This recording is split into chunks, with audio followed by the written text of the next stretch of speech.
According to Edward Snowden, it's remotely true. Your device.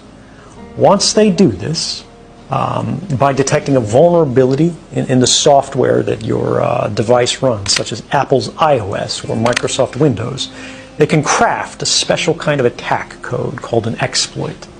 They then launch this exploit at the vulnerability on your device, which allows them to take total control of that device. Anything you can do on that device, the attacker, in this case the government, can do. They can read your email, they can collect every document, they can look at your contact book, they can turn the location services on, they can see anything that is on that phone instantly and send it back home to the mothership. They can do the same with laptops. The other prong that we forget so frequently is that in many cases they don't need to hack our devices.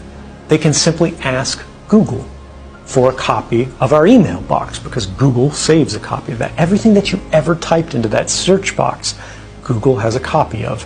Every private message that you've sent on Facebook, every link that you've clicked, everything that you've liked, they keep a permanent record of. And all of these things are available not just to these companies, but to our governments, as they are increasingly deputized as sort of miniature arms of government. What about enabling your microphone camera? If you can do it, they can do it.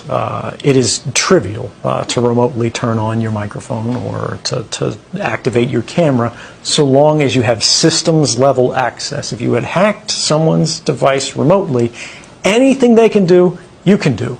They can look up your nose, right? They can record what's in the room. The screen may be off as it's sitting on your desk, but the device is talking all of the time. The question we have to ask is, who is it talking to? Even if your phone is not hacked, right now, you look at it, it's just sitting there on the charger. It is talking tens or hundreds or thousands of times a minute to any number of different companies who have apps installed on your phone. It looks like it's off, it looks like it's just sitting there, but it is constantly chattering. And unfortunately, like pollution, we have not created the tools that are necessary for ordinary people to be able to see this activity. And it is the invisibility of it that makes it so popular and common and attractive for these companies. Because if you do not realize they're collecting this data from you, this very private and personal data, there's no way you're going to object to it. Once your phone is hacked, what is in their hands is not simply your device, it is your future.